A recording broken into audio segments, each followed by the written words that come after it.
America's Democratic Socialists have chosen a side in the war in Ukraine. Guess whose side they've chosen? Not Ukraine's. Democratic Socialists of America, DSA, pride themselves on being the largest and fastest growing socialist organization in the USA. And they count among their members several liberal members of Congress, including Alexandria Ocasio-Cortez. I've warned for a while now that DSA are not new socialists. They're not the nicer, younger people compared to the old, crazy socialists back in the 70s and the 80s, right? They're the same people. Check out this series of tweets they just did about Ukraine and the war. The point of these tweets is to stop the U.S. from sending weapons to Ukraine. Now, check this out. For example, the U.S. has mainly focused on fueling conflict with nearly $35 billion in military aid.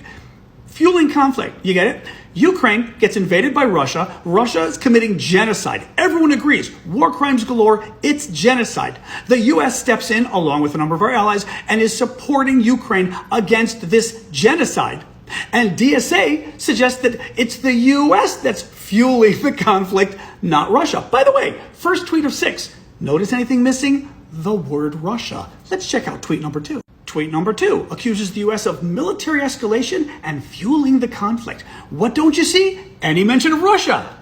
Tweet number 3, criticizing the U.S. What don't you see? Any mention of Russia.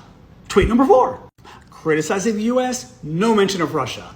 Tweet number 5 blames the U.S. for military escalation in Ukraine and attaches to an article that says the U.S. and Europe aren't interested in diplomacy. Yeah, quick little side on that one. Ukraine and Russia aren't negotiating right now because Russia has been committing genocide. We are happy to have diplomacy when the Ukrainians are ready. But right now, the Ukrainians are trying to get their land back and stop their women and children from getting murdered and deported. 2 million Ukrainians have been forcibly deported by the Russians. 200 to 300,000 children have been stolen by the Russians. So the Ukrainians kind of have a little bit on their plate right now. Let's go to tweet number 6. Oh, no mention of Russia. This one is so vile, I'm going to put on my glasses to read it for you.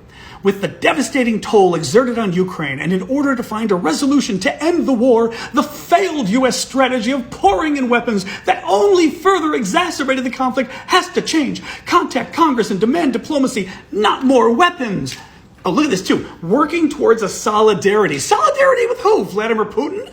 The Ukrainians are fighting for their lives. That's why we're giving them weapons. The Ukrainians are complaining that we're not giving them enough weapons. They're not saying, oh, U.S., why are you fueling this conflict? We just want to have peace while we give away half our country to the frickin' Russians. The Ukrainians are fighting for their lives. We are helping them at their request. And DSA, not mentioning Russia, blames it all on the U.S.